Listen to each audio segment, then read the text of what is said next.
Good morning, world. Today I am present before you with a very interesting topic. English is a masculine language. Before I begin the podcast, you may have a notebook and a pen to jot down some important points relating to this particular interesting topic. Kindly use earplugs for listening to the podcast. So here I begin. It is, of course, impossible to characterize a language in one formula. Languages, like men, are too composite to have their whole essence summed up in one short expression. Nevertheless, there is one expression that continually comes to my mind whenever I think of the English language and compare it with others.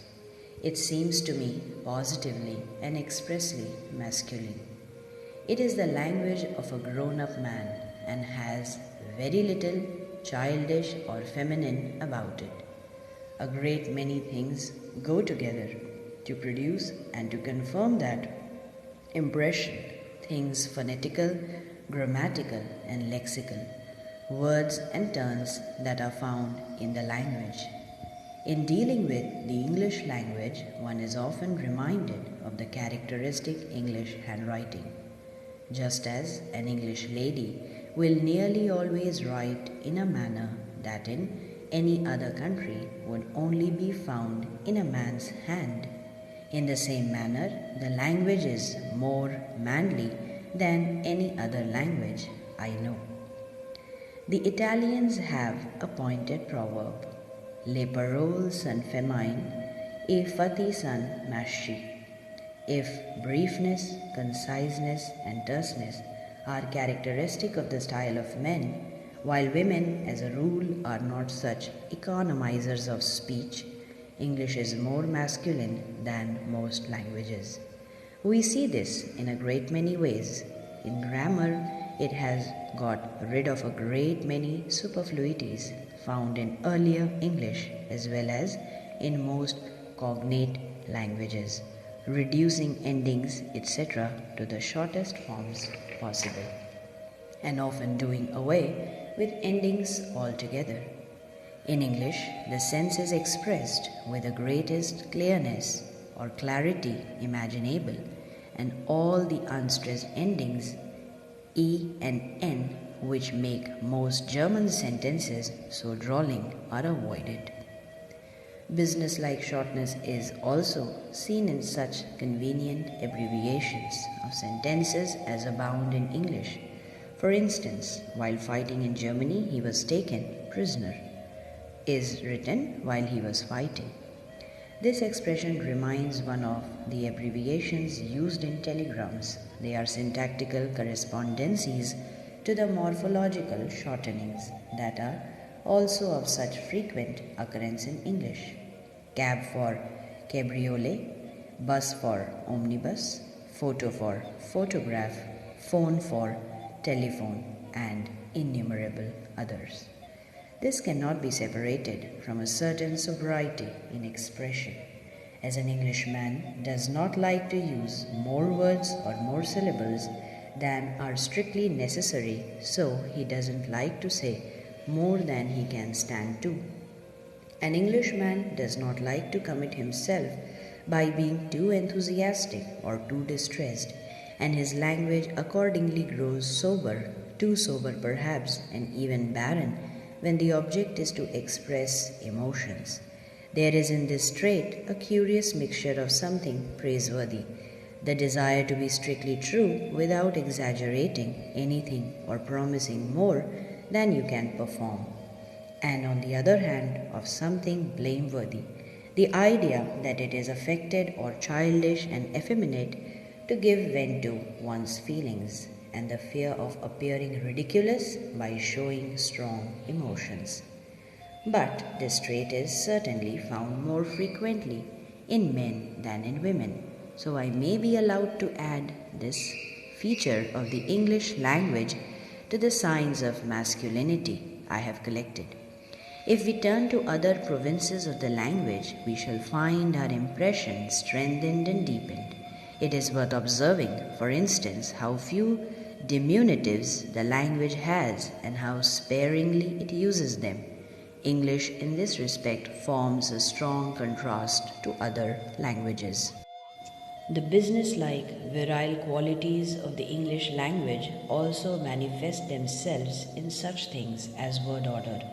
Words in English do not play at hide and seek as they often do in Latin, for instance, or in German, where ideas that by right belong together are widely sundered in obedience to caprice or more often to a rigorous grammatical rule. It is indisputable that English shows more regularity and less caprice in this respect than most, or probably all cognate languages without, however, attaining the rigidity found in Chinese. The order and consistency signalize the modern stage of the English language. No language is logical in every respect, and we must not expect usage to be guided always by strictly logical principles. It was a frequent error with the older grammarians that whenever the actual grammar of a language did not seem comfortable to the rules of abstract logic, they blamed the language and wanted to correct it. Without falling into that error, we may nevertheless compare different languages and judge them by the standard of logic. There is perhaps no language in the civilized world that stands so high as English. In praising the logic of the English language, we must not lose sight of the fact that in most cases, where so to speak, the logic of facts or of the exterior world is at war with the logic of grammar. English is free from the narrow-minded pedantry which in most languages sacrifices the former to the latter, or makes people shy of saying or writing things which are not strictly grammatical. There is in English a freedom paralleled nowhere else of expressing grammatically a unity consisting of several parts. A great many other phenomena in English show the same freedom from pedantry. The English language would not have been what it is if the English had not been for centuries great respecters of the liberties of each individual, and if everybody had not been free to strike out new paths for himself. English dictionaries comprise a large number of words than those of any other nation, and that they present a variegated picture of terms from the four quarters of the globe. Now it seems to be characteristic of the two sexes in their relation to language that women move in narrower circles of the vocabulary, in which they attain to perfect mastery, so that the flow of words is always natural, and above all, never needs to stop, while men know more words and always want to be more precise in choosing the exact word with which to render their idea, the consequence being often less fluency and more hesitation.